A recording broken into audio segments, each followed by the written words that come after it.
Hello. My name is John Edwards. I am sans Zeke Baker today. He is off doing dad duty, so I don't know if that makes this dad drinking bourbon or dad's drinking bourbon, because the two gentlemen I'm sitting with are not necessarily dads yet, although I kind of have a feeling one day they will be, and that is Charlie and Andy Nelson from Nelson's Greenbrier, home of Bellevue Bourbon. Thank you guys very much for taking the time. Yeah, thank you for having. We're dog dads, by the way, if that counts for anything. Dude, I should have brought Glen Cairns for you. I feel really bad because dog dads count. So we are here. You guys are taking time out of your Sunday afternoon to sit here with me. I can't tell you how much I appreciate that, but man, it's been a hell of a few years for you guys, hasn't it? Yeah. Yeah, it's been kind of crazy the last few years. Really, the last like 10 to 12 years have been a little crazy, but it doesn't. There are no signs of it slowing down. That's for sure. It just keeps getting crazier and crazier. And that's a good thing, though, right? Yeah. That's what we signed up for. So yeah, we're prepared for it. What I think we're going to do, and I reached out to you guys before, and thank you again. I won't say thank you the whole time. Enough, like 5 times is enough. But I'll continue to say you're welcome. Yeah. Guys, what I think we'll do is we'll break this up into a couple episodes. The first one, let's focus on the history of the distillery and how you guys came to be in this position where you're working nonstop where you are. There's a heck of a story about you guys taking a drive up to Greenbrier, and we're going to get to that. So we'll talk about the story, how you made the distillery, and then second episode, let's focus more on the whiskey, because not only are you guys known for your finishes, but you're known for the single barrels that are coming out, the Bellevue Bourbon that's there, and we have the whole Nelson's line that you guys have brought back to life. So this first episode, if you're listening, it's almost like turn to side 2 if you only care about whiskey. But if you want to learn a little bit of something about how these two gentlemen came to be in this great building. I mean, you guys are in the Marathon Music Works, that row. Guy from American Pickers is right down the street in the same building. And that American flag that's out there right by our mill is actually from, we bought off of Mike Wolf from the TV show American Pickers. Yeah. I can only explain it if you haven't been here. There is a wonderful conference room we are in at Nelson's Greenbrier Distillery. I am looking at Louisa, I'll move these over here. No, you're good, but I am looking at your still, which is out there. Huge warehouse. I mean, where this started, you can't even imagine, I bet, where you guys are now, having a whole office section of your distillery building, having the tours. The tour guides are out there. Shout out to our friend Sam. Yeah. He always does a good tour. Talk a little bit about, this all started with Charles Nelson, which is it great grandfather? Triple great. Triple great grandfather. Yeah. I knew that. I just wanted you guys to confirm. Well, it's our dad's great, so you weren't totally wrong. And your dad did kind of help you throughout this process and learning more about the history of your family.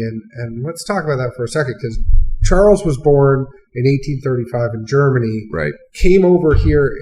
It's a heck of a story. I don't want to steal all your thunder, but his father actually died on the trip, right? Right. He was born in 1835, actually on the 4th of July, which is something that we love, and always keep that in mind on the 4th of July, that we'll always be doing something to celebrate on the 4th at the distillery or wherever we are. But is that kind of why you got the huge flag?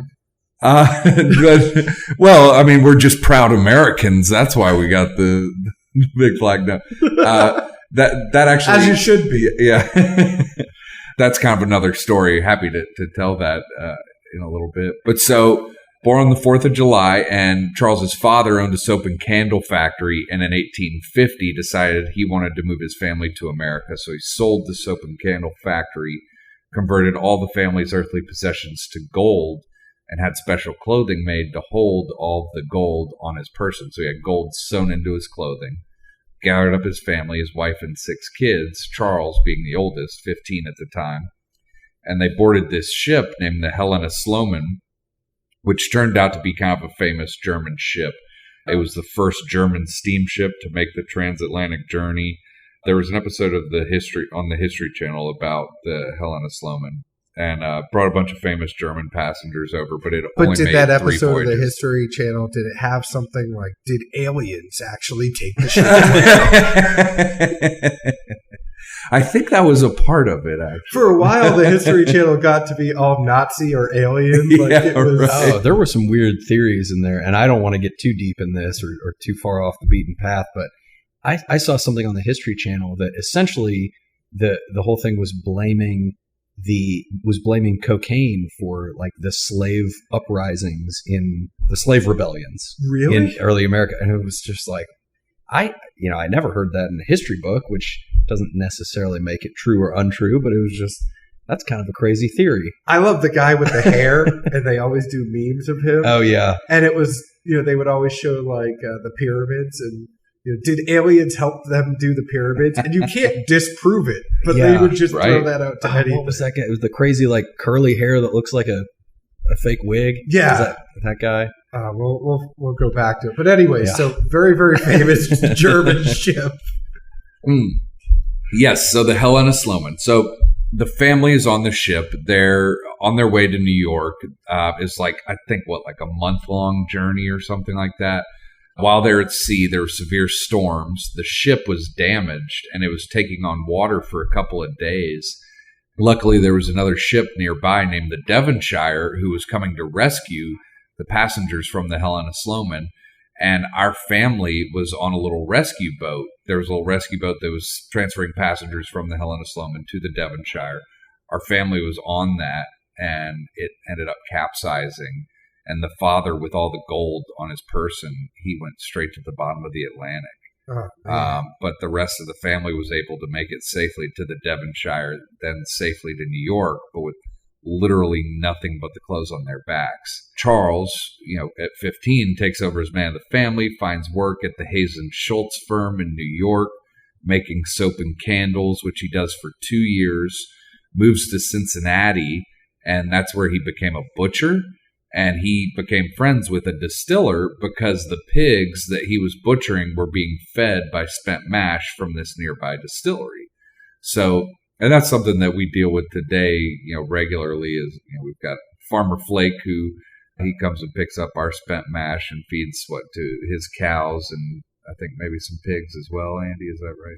Yeah, I think he's got all cattle, and then Farmer Greg, who will come by as well. We got 2 different farmers and feeding it, to their cattle and hogs. What's up with farmers, like where you have to call them farmer before their name too? It's I feel like I just carry it on from like the being a kid, like old MacDonald had it's like Farmer McDonald. It just sounds right, Yeah, and then the song's like, well, Farmer John is really mad. Yeah, I don't know if I've heard that one, but we can Super publish it right now Turkey? if you need. Oh yeah, Are you worried about your brother having a side gig as a country singer? very much so.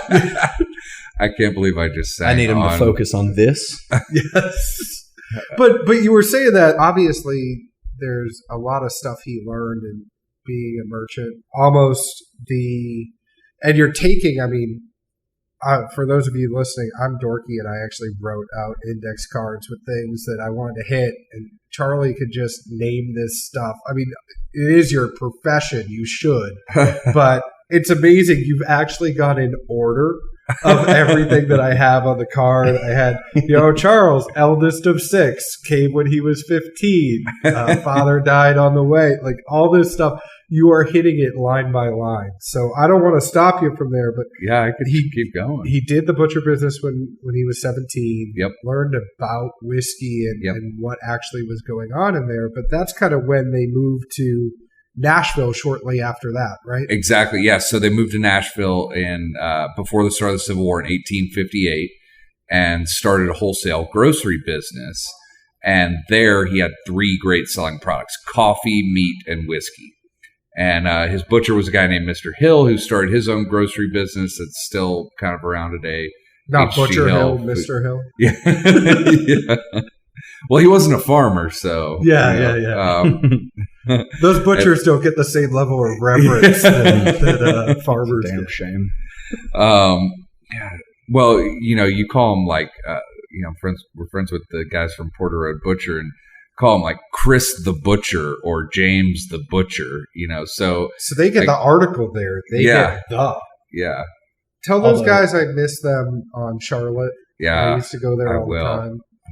I will say that's right, because so in Gangs of New York, it was on TV, a couple weeks ago. Great movie. Again, total aside here, but it was something that I was watching that, and this is going to come back to the butcher here, but I was realizing like, oh my God, this is the world that Charles and his family were living in. That when they got to New York in 1850, that was what they were thrust into. Yeah. My point with the butcher was that one of the main characters, William Cutting, Bill the Butcher. Yeah, that was he was Bill the Butcher. He wasn't Butcher Bill. He was Bill the Butcher. As you can see, we have sense. a very strict format. Yeah, on there's Dad's Drinking Bourbon. historical context for it. Yeah, I mean, it's really more just a free flowing conversation, and I'm sure for you guys, it's probably a little bit nicer to not just be like, so. Tell me the same story you have told now for. This is actually the first time that I've told it in full. Just kidding. Oh. He had me for once. I looked at it. That does not sound right. But he moved to Nashville, and he realized during the time that whiskey was selling better than everything else. Right. Exactly. Yeah. So he was one of the first to bottle and sell whiskey, rather than selling it by the barrel or the jug. So, you can imagine a lot easier to walk away with a bottle rather than a 500-pound barrel. You may not know this, but is that something that he kind of, going from Cincinnati to Nashville and that kind of journey, would that be something that he would have picked up, going down what Brown was doing with Old Forester at the time, that kind of stuff, or was it word of mouth that they learned to bottle it up? That's a good question. Well, I don't think we've ever learned specifically, how or why. All we know is that he was one of the first to get on that train, in the early going, and so that helped him, definitely a whole lot in being able to sell a good amount of product. He knows that nobody is going to mess with it. We could spend a lot of time talking about that because there are rectifiers and all sorts of stuff all sorts of people that are putting things into the barrels and kind of stretching out that whiskey. So I think that probably had to booster his reputation for being someone that was pretty good to deal with. Right? Absolutely. Yeah. And he was a great marketer, and his advertising, he was always saying like, it's not genuine without my name on the bottle, or, stuff like that. And he was just kind of ahead of his time a little bit in terms of marketing and just the way that he did business and conducted himself. And I mean, speaking of that, I saw something in the bathroom that says the whiskey doesn't give you headaches. Yeah. So if that's the case, sign me up. Yeah. I am there for some original Nelson's Greenbrier if it's not going to give you a headache. Yeah. Yeah, that's going to be our guarantee. No, I mean, it's amazing. I mean, because you, not only in the bathroom, but in the rest of the kind of hallway of history, as we call it, there are all these different, ads and articles from back in the day. And it's like the claims that they make that would, in a very literal sense, be actually illegal to claim today. Things like our water is, as pure as can be found in the universe. Now, you can't, I don't think, actually legally claim that your water is the best in the universe, but it sounds pretty cool. Yeah. What if it was that water that like the water boy had in the Bobby pendant around his neck? That very well may be. And now there's this whole big deal about raw water. You guys heard about this?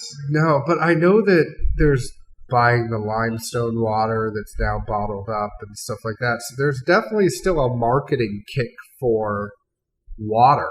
I think a lot of times, and we'll get to the actual distillery, but people would put distilleries where there was a good water source, right? Mm-hmm. So that was a big selling point for them. And if you think about the ones that are in Tennessee, Obviously, we don't have that problem as much anymore because you can go get some water from someplace else if you need to.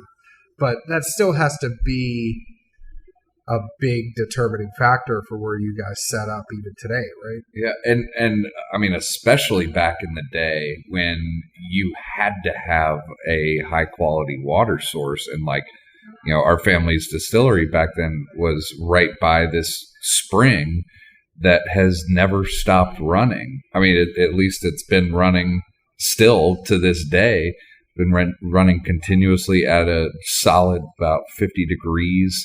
Just like a solid stream, and, you know, filtered through limestone and everything. And so that was important to get the iron out of the water and everything. And nowadays it's a little bit easier to do because the technology that we have these days, especially with respect to water filtration or just filtration in general. Got to speed it up because I know that we could talk about a lot of this stuff for a long time. So in 1860, he realized there's more money in actually going out and getting a distillery on his own and actually producing it. So he goes and buys one that's already made in Greenbrier, Tennessee. 25 years later, let's skip ahead and go a little bit quicker, he's producing 380,000 gallons compared to a black and white label that people might know now that was only doing 23,000 gallons at the same time. Pretty huge company at that point, right? Yeah. It was by far the largest in Tennessee, one of the largest in the country. And it was known as Old Number 5 because it was registered Distillery Number 5. Which you guys got to keep. Exactly. Yeah. We're super fortunate that the federal government recognized that fact and gave us an historic designation of DSP, Distilled Spirits Plant TN Tennessee 5. So we're really proud of that.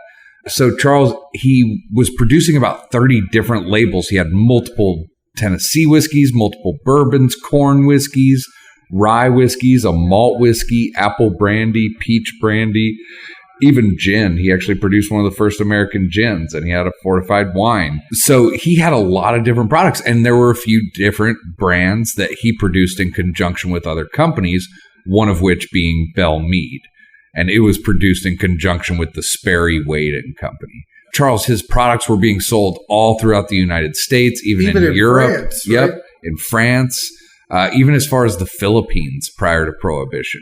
Charles ended up passing away in 1891, and his wife Louisa took over as one of the only women to run a distillery back then, which is something that we're super proud of. And we'll probably talk a little bit more about Louisa.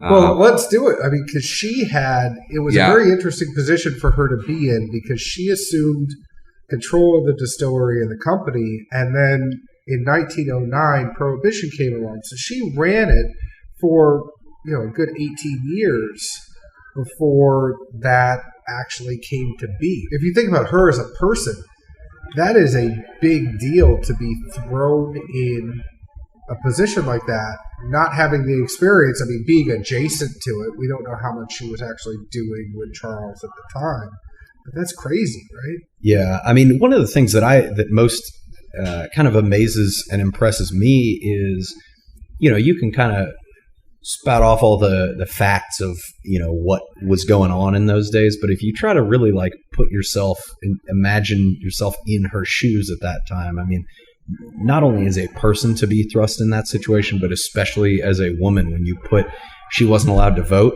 Certainly it's a very male dominated industry, as it, frankly kind of still is today, but especially back then, just the general kind of social and societal norms and what was going on. Here she is running the biggest distillery in the state of Tennessee and one of the biggest in the country, as Charlie said, and still killing it. I mean, she was still very successful, and it didn't seem to really go downhill with her.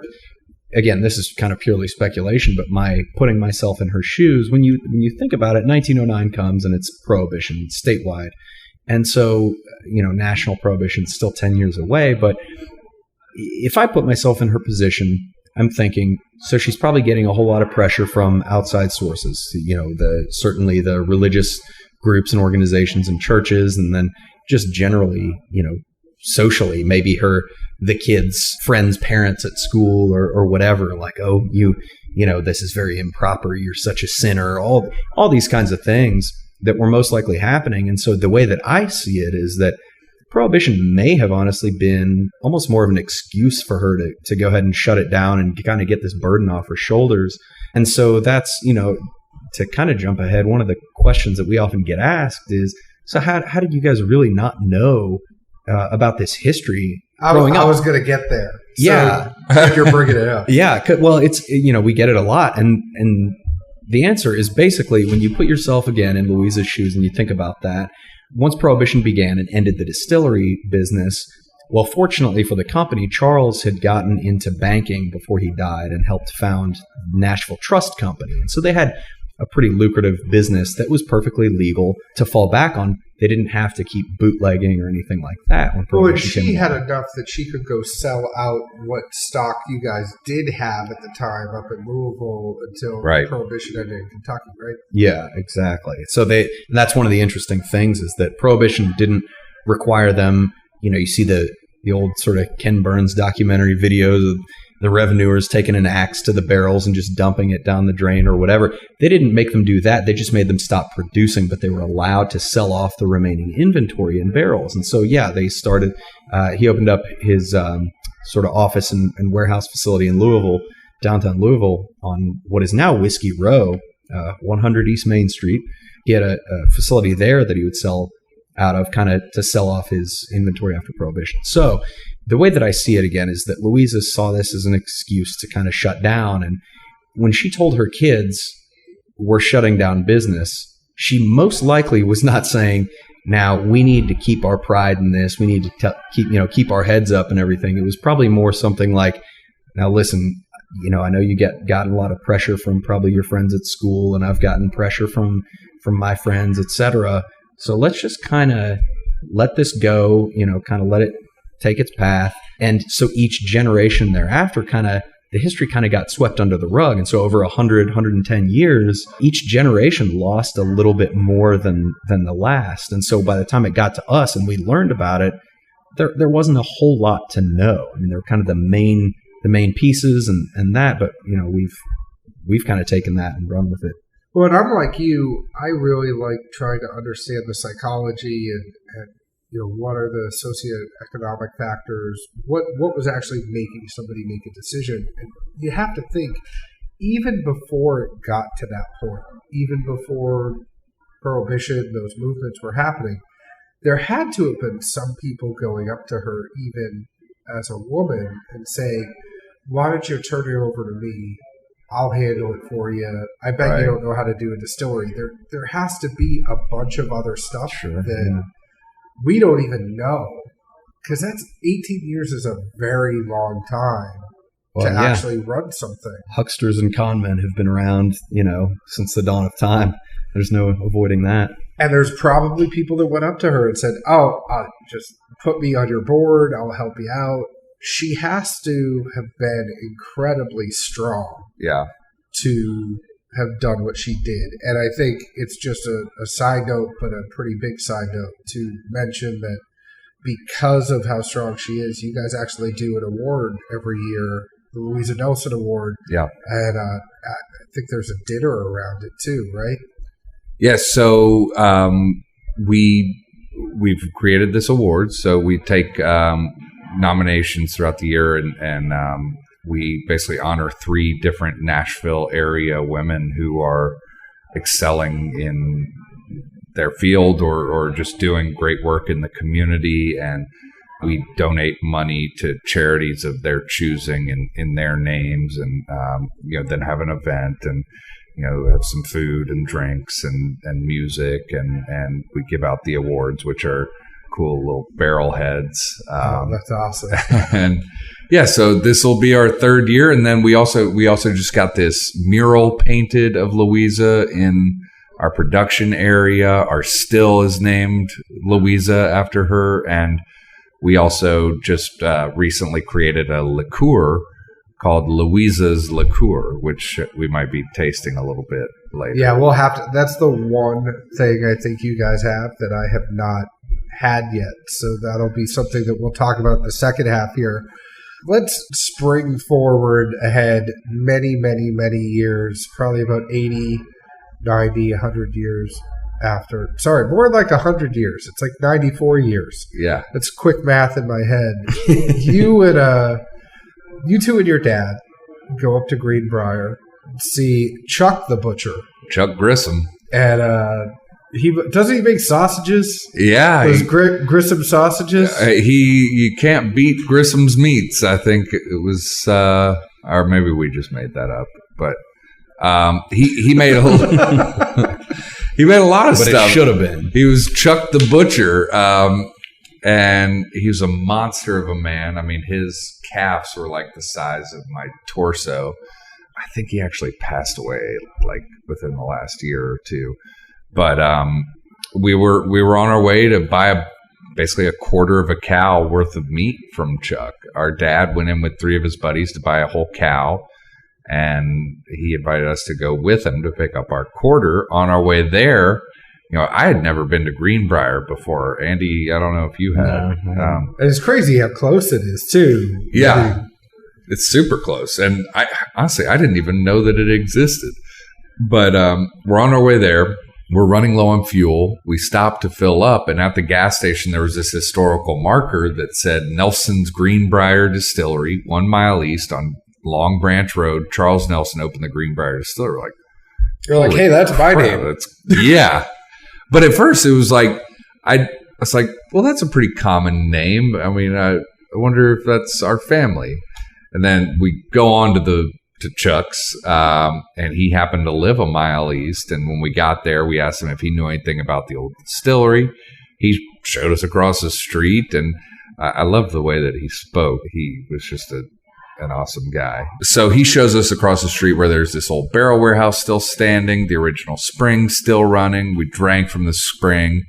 Of course, it was the crispest, coolest, coldest, cleanest, freshest, purest, coldest water you've never tasted. But then Chuck sent us a few blocks away to this historical society where there were 2 original bottles of the Greenbrier Tennessee whiskey with our name on them. Just about every hair on my body stood up. Andy and I looked at each other and we were just like, man, this is what we're here to do.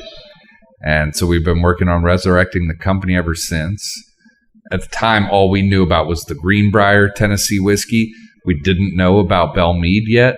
In trying to raise money to build the distillery and start laying down barrels of our Greenbrier Tennessee whiskey, we were doing a lot of research in state archives and county archives and found that Charles produced, 30 plus labels and that Belle Meade was one of them and that he produced it in conjunction with another company. So after over 2 years of trying to raise money and being told no every single day, we decided to put up literally everything that we own, personally guarantee a loan to get started sourcing barrels and working with a contract distillery to create Belle Meade. And then we were able to raise a little bit of money, start building our own distillery, start taking production in-house. Now we're working on building another much larger facility to take 100% of production in-house. I spent hours and hours researching, doing notes, all that other fun stuff. All I needed was Charlie. I mean, he just sits here. He's literally going line by line of everything that I had here. So he's just kind of go out the window. A couple things that I think are very interesting of what you just said there. That bigger facility, is that going to be in Greenbrier or is that going to be here? I heard a rumor somewhere that you guys were thinking about opening something up there. Yeah, I mean, the ideal would be to be on the original property and everything like that. That's not very practical. It would cost a lot of money. We'd probably have to tear down some houses, build new roads. It's just not really feasible. We're looking at some property in Robertson County. It's important that we really want to be as close as possible, but we also, it is a business and we want to make sure that we're not going to a place, a property that just wouldn't work well just for saying that it's as close to the original as possible. But so the other big thing that I think you mentioned there too is 100% of the production in-house. Does that mean that the contract sourcing goes away? at that point? So, I mean, I don't want to make any guarantees. And back in the day, Charles Nelson actually worked with other companies. So the ideal is to do 100% on our own. However, I wouldn't be opposed to working with other distilleries at some point as well. I mean, we currently do contract production now. So, well, I don't think it's anything. I mean, it's business at the end of the day. So I don't think there's anything here that is crazy or a shocker. It's kind of like you would love to also put the warehouses where those old warehouses used to be. Absolutely. And if the price is right and if it makes sense from a business point of view, then yes. If it's not going to make sense, then I understand that. I mean, I think it's the same thing when we all kind of get attached. Think about the wonderful Preds hat you're wearing. And we were all sad when Shea Weber got traded. Yeah. But if you think about what the Preds got from Shea Weber and bringing PK in there and all the other stuff in the deal, it got them to the Stanley Cup Finals. So sometimes it works, sometimes it doesn't. It's a good point. And I get that.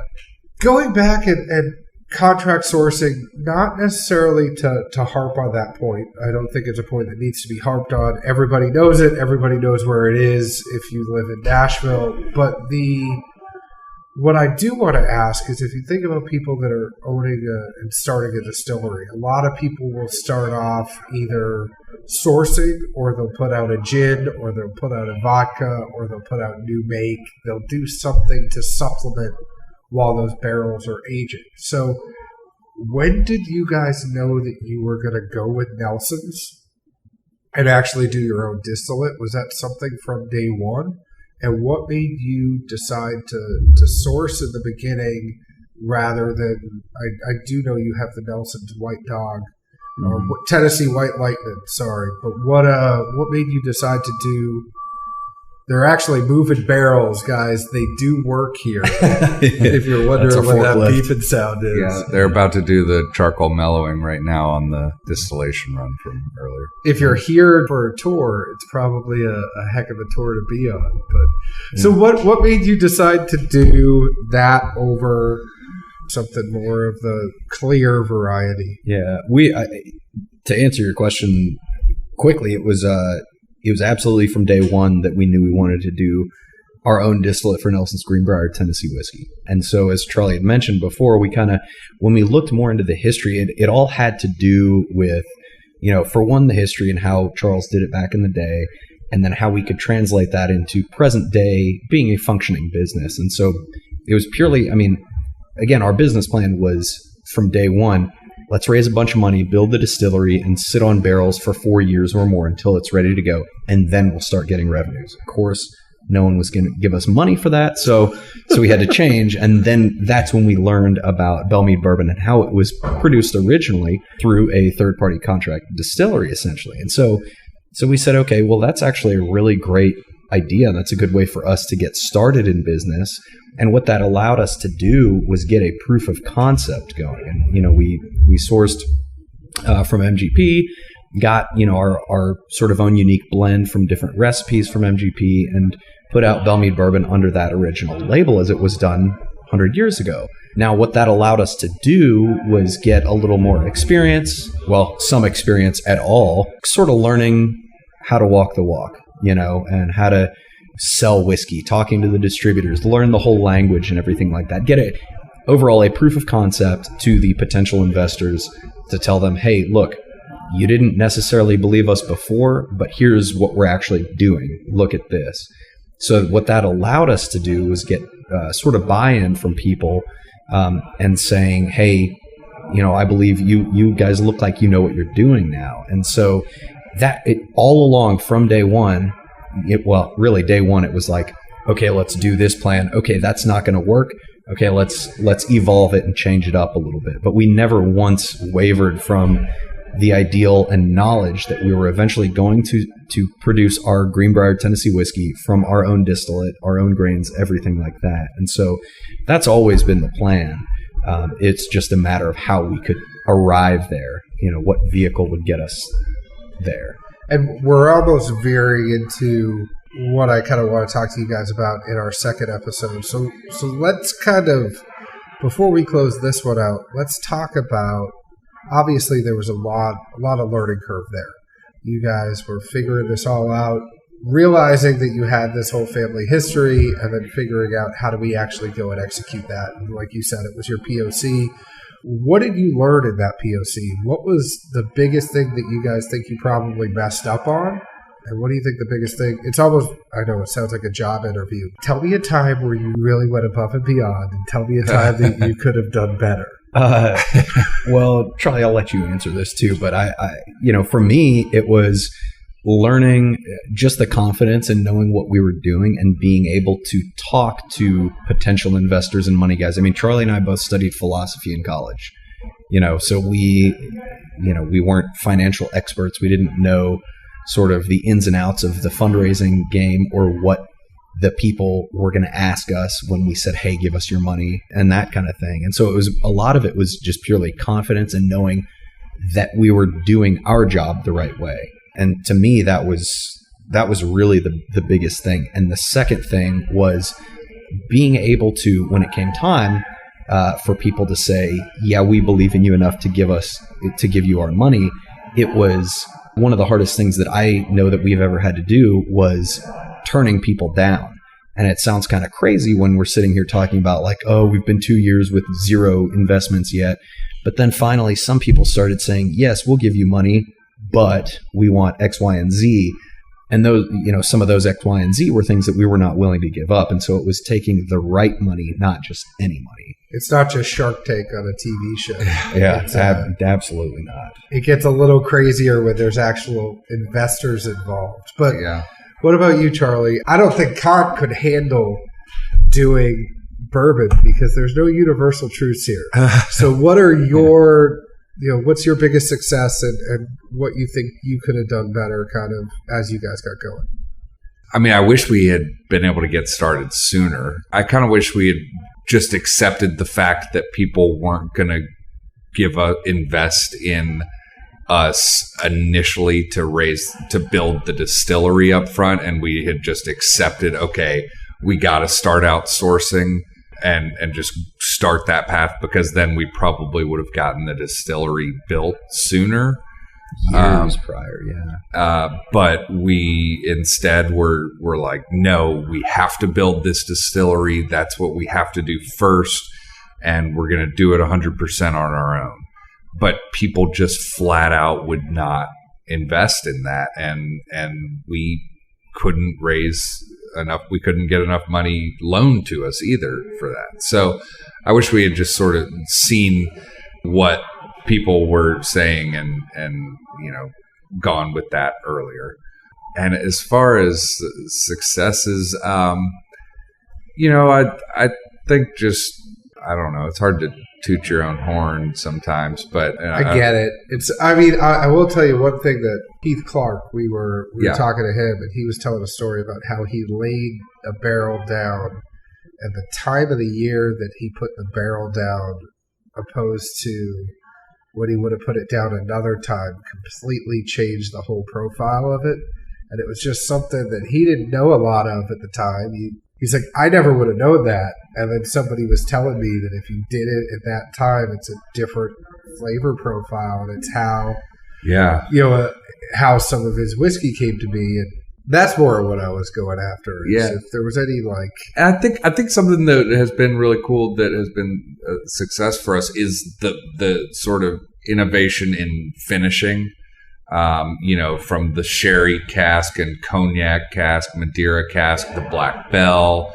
And then we've got a handful of new things coming out this year that will be pretty exciting. Can't talk too much about that yet, but more Black Bell, we hope. But we're going to talk about this, so we'll close this one out here a minute. But yeah, I'd say just the finishing. I think that we started out with doing the sherry cask, and that, we did not realize how much that was going to take off, and it did, and it won some big awards, and it's Andy's favorite product, and I think that was just a really great thing that gave us a lot of confidence in being able to do things maybe outside the box. It may not seem as outside the box now, but 3 and 4 years ago, it was certainly less common. So that helped a lot. Any other things you guys want to talk about from a historical point of view? One thing actually, I think that we left this out. I think we went down a rabbit hole, but Charlie was talking about the 2 vendors this is kind of major callback here. Charles's his grocery store, his butcher was Mr. Hill. The second guy who worked with him was Joel Cheek, who was kind of his coffee delivery guy. And so what happened when Charles bought the distillery and decided to get out of the grocery business was he let Joel Cheek take that blended coffee, took it a couple blocks up the street to 4th Avenue, which was where then the Maxwell House Hotel was. And so kind of an important, interesting little fun fact there is that ended up turning into, Maxwell House Coffee. So that's kind of an extra little offshoot that's just a pretty fascinating little piece of history. So do they let you guys use Cheekwood, whatever you want? Yeah, I mean, I basically go there every weekend. Well, I mean, if you think about it, it's like, hey, I got a friend who's getting married. We need the house. P.S. He wouldn't have had this house if it wasn't for my family. Well, I wish. That is a fun fact there, and I actually had that in my notes too. So where were you on that one, Charlie? Oh gosh, I'm sorry. On that note, we will take a break here. We will let these wonderful people who are having a tour, they seem to be having a good time, but we are going to be talking about what they're drinking on their tour, because I want to focus on the whiskey, what you guys have put out, and I'm holding back from asking a lot of questions on the finishing. So if you guys want to hear more about that, tune in for part 2. Until then, go ahead and find these guys on their website, which is GreenbrierDistillery.com.